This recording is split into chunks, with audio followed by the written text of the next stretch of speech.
Alright, now this one has been everywhere in the vinyl community, probably one of the most anticipated and probably most controversial releases of the year.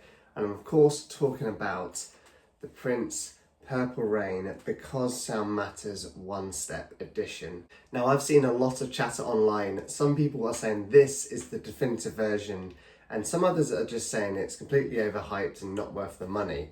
So when mine landed on my doorstep this month, after I managed to snag a little bit of a discount code over here in the UK, I decided that this was the time to make up my own mind. So welcome to the vinyl narrative, and let's get into this review. Okay, just a little bit of information about the specs of this release. So this was released by Because Sound Matters, a kind of audiophile label that are based in the US, and this is pressed at RTI over in the US as well, on the Neotech VR900 vinyl compounds. Now that's that so-called super silent vinyl compounds. So Mo-Fi kind of uses this as well as like their, I think they call it their super vinyl. I believe that's what they call it. But yeah, it's essentially the clear vinyl, the clear transparent vinyl in its purest form, almost like virgin vinyl. So it's meant to sound super quiet. And this edition is housed in this beautiful kind of purple, of course it's purple, purple outer box with the track listing on the back there, and then you can see a bit of information around it. Obviously its original release date of June 25th, 1984, and that's the US release date. It's in partnership with MPG Records and Warner Records, and it is numbered. So they pressed 6,000 of these for their initial run. Mine is number 670 out of 6,000. Not that that matters, doesn't affect the sound in any way. And then a view of the front cover there, and there's the hype sticker. I'll give you a view of that. So just a little bit of information about the one-step process, but you can scan that QR code and then it'll give you some more information on their website. And just to give you a better view, I'm going to take the shrink wrap off of this, but I will keep that because I like to keep the hype stickers. And just give you a look of the matte box. And there's the spine there, just in case you want to look at a view of that. If I just cover my face, hopefully that should focus for you. Or not, apologies, not focusing there. But yeah, you get spot gloss artwork as well, which is really nice, that just distinguishes from it. But yeah, just a beautiful box as well. Let's take a look at the gatefold next. Okay, so it's housed in this really nice tip-on gatefold jacket, and this is the first time that Purple Rain's been reissued on gatefold as well, and especially on a tip-on jacket. So really nice, and they've just kind of recreated the flowers from the front cover on the inside of the gatefold. I don't know if this was necessarily needed, to be honest, but it's kind of cool that they've done it, and it's just kind of a standard white cardstock on the inners as well. And there's a look at the back cover. So that's all faithfully reproduced, but it's nice. That is a Stoughton jacket. I really like these jackets. They're probably my favourite, despite them taking up so much room on your shelves. But yeah, that's a look at that. And in terms of what you get inside, the original picture inner sleeve as well, reproduced on this nice thick cardstock. The vinyl doesn't come in there, which is really good because I didn't want any scuffs or scrapes on it. But yeah, it's really cool that they've included this. And there you go, it's a nice view of the inner sleeve, which has basically got the lyrics there. It's quite hard to probably see unless you're close up to it, but yeah, all the lyrics of the tracks are on there as they were on the original 1984 release. And the other thing that you do get with this edition is you get the original poster that came with Purple Rain. Nice fold-out poster there, faithfully reproduced as well. So they've got the original art from the Prince estate to do that, which is really cool, and it looks good.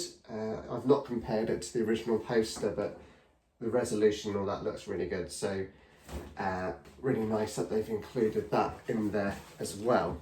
And then the thing that everyone probably really cares about is the vinyl. So it comes in these Because Sound Matters archival sleeves that a lot of the other kind of audiophile labels use.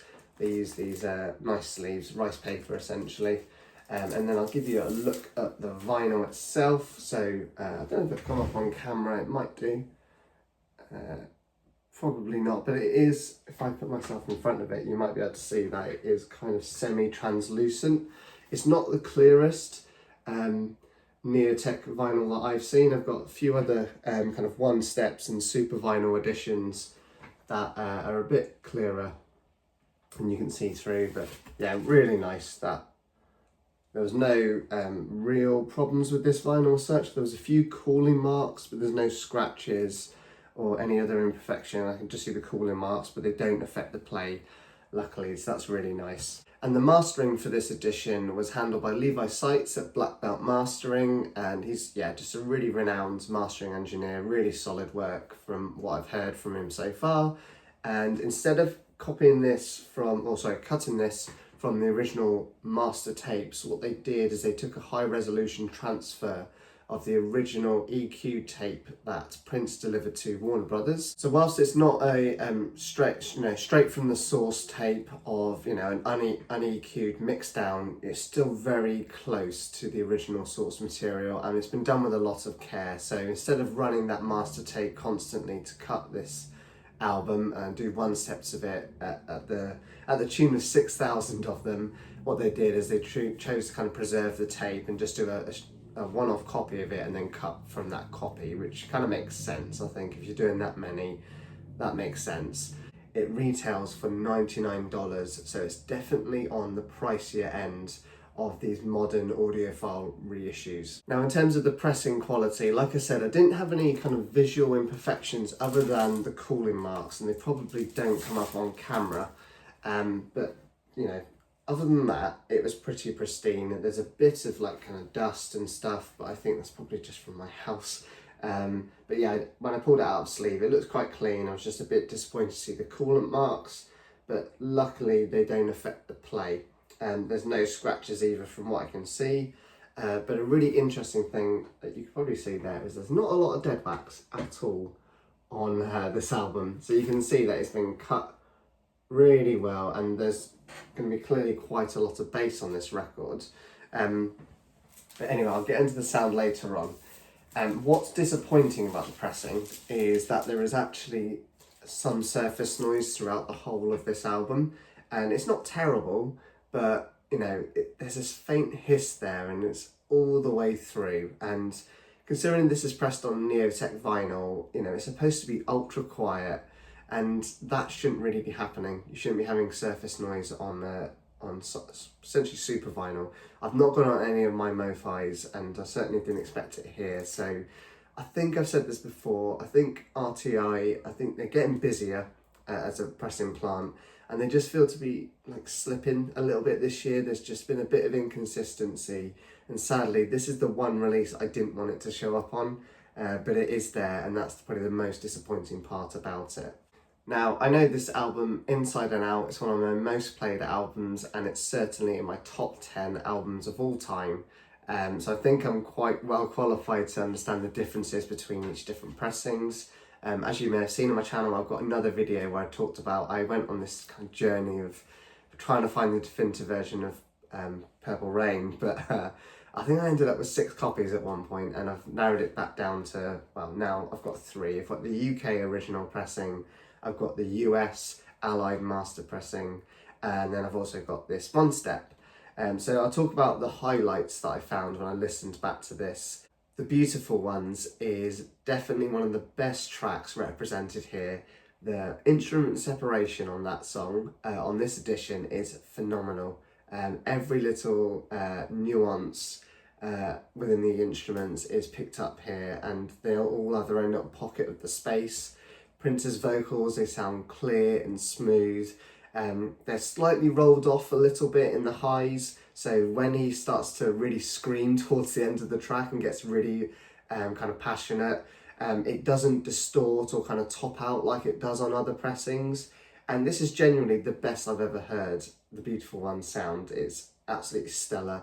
So hats off to Levi Seitz on the mastering he did for that. Another track that is an absolute highlight, just a pleasure to listen to, is When Doves Cry. This is just an absolute treat. It's beautifully balanced, and even though the song famously has no bass guitar on it, you don't miss it at all here. The drums and the punch and the dynamics are incredible. Honestly, if this was like spinning in a club, you'd feel the dance floor instantly. It sounds fantastic, the best I've ever heard it, and I think it probably just edges that 12-inch single release of When Doves Cry, because that was my go-to version of that song. This one just about tops it, I think. So yeah, fantastic work again. And then of course the final kind of highlight for me on this version is Purple Rain, the title track itself. The closer, one of the best closing tracks of all time in my opinion. It just absolutely sings on this pressing. It kind of has that intimacy that you hear on the 12-inch single that was cut at 445 RPM, and the guitar solo just kind of blooms. There's actually a fair bit of detail in there that I didn't realise was there.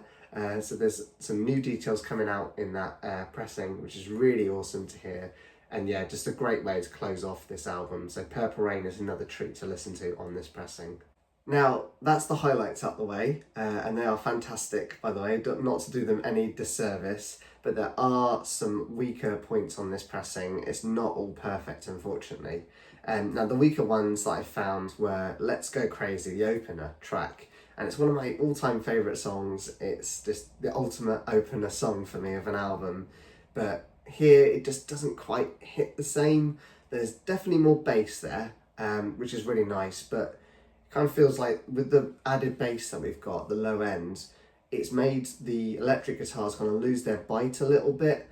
And I compared it to my 1984 Allied release, which just sounds awesome. That kind of disappointed me really. I kind of put it on, and it's the first track, and I'm like, oh, I don't know if this pressing is going to be for me, but obviously there were some great songs on here. But yeah, it kind of sounds like almost like the electric guitars have kind of switched pickups. So it's almost like if you compare it to the Allied pressing, where the guitars are really gritty and just kind of out there in your face, it sounds like it switched from the bridge pickup to the neck pickup. They're just slightly more, they're fuller, but they're slightly more muddy, if that makes sense. It's not bad in any way, but it's just, it feels less exciting. And another track where that kind of same thing suffers is Darling Nikki. Now, yeah, again, it's heavier on the low end, but it just kind of sounds a bit too boomy, and it is a reverberated track at the end of the day anyway, but it just sounds a bit too boomy, and the guitars are just tamed down just a little bit too much. And I do wonder if that's because they've rolled off, or Levi's kind of had to roll off a little bit on Prince's vocals, and they sound a touch, there's still a touch of sibilance, I would say. It doesn't really bother me on the 84 Allied pressing, if I'm honest, but yeah, it's just something about it where there's a bit of muddiness, but there's also some sibilance there somehow. I'm not too sure. That might be down to the pressing quality maybe, or it might be down to my cartridge, who knows. Yeah, that was a disappointing track, this Darling Nikki. And then the last one, it's not necessarily disappointing, it's just a bit of a mixed bag, and that track is Take Me With You. Now this one really kind of shows the EQ choices at play here that Levi's made. So there's some amazing detail here, don't get me wrong, especially in the percussive instruments as well. There's almost that like the shaker guitar style in the background there, kind of really brought into the foreground on this pressing, and that sounds really cool, especially on a headphone listen. But I noticed, I don't know if it's like, I don't think it's tape dropouts necessarily, but it might be the EQing on the vocals. It kind of just dips in and out almost on some of the backing vocals. It's a bit of a weird thing to describe. Almost sounds like a tape dropout, but only on the vocals. I'm not sure what was going on there, and I suspect it's down to the EQing that's been applied. It's subtle, it's not necessarily bad at all, and you probably only notice it on headphones rather than your speakers, but it's definitely there, and it's just a bit weird to listen to and almost distracting. That I was like, okay, that something strange is happening there, and I'm not used to this. Wasn't really sure what was going on. So a good song. There's more detail there that I've never heard before, so I really liked that. But yeah, the EQing on the vocals was a bit strange. So overall, I think this pressing is a bit of a mixed bag. There's definitely some EQing going on, and there's a fair bit of it, but it does work beautifully in some places throughout this record, but especially where Levi's managed to tame some of that shrill top ends that I think some seasoned audiophiles have complained about in the past.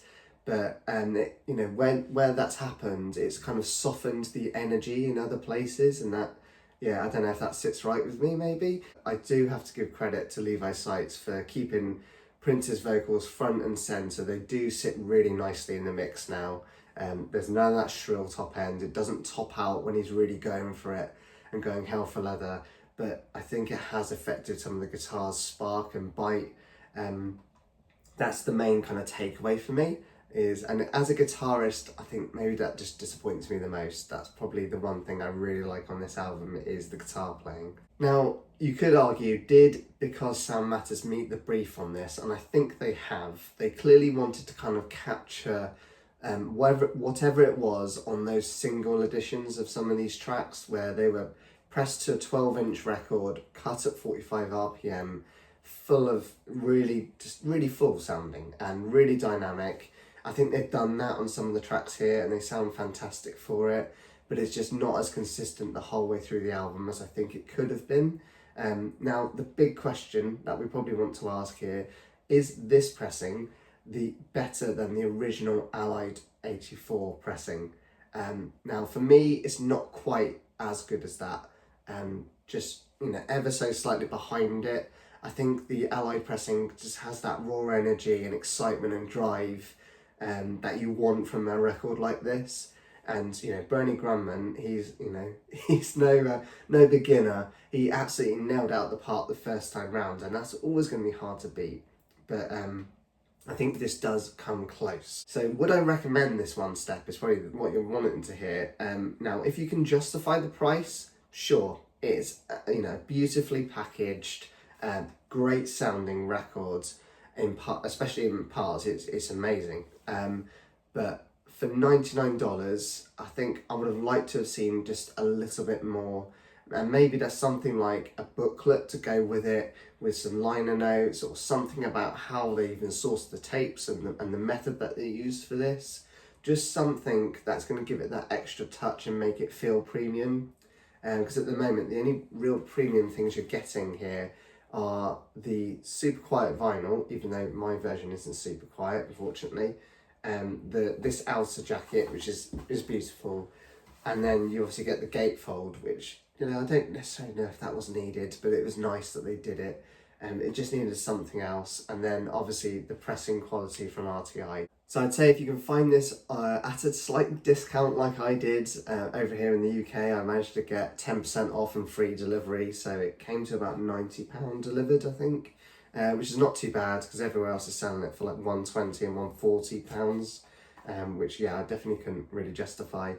Yeah, I'd say get it if you can get it at a discount, or you just find a really nice clean copy in the wild. It's worth picking up if you can justify that price for a single album. So that's my take, but what did you think about this record? Have you picked this up, this one-step pressing, or are you sticking with an original copy or even one of the reissues that you're enjoying? Let me know down in the comments below, and if you've enjoyed this video and this review, please hit like and subscribe on my channel if you haven't already. And you can even go back on my channel and see the announcement video when I went into kind of the real nitty-gritty of the sonics between what I was thinking might happen on this one step and what I can hear on the Allied 84 pressing in a bit more detail. So until next time, keep on spinning. Thanks very much for watching, and I'll catch you in the next one.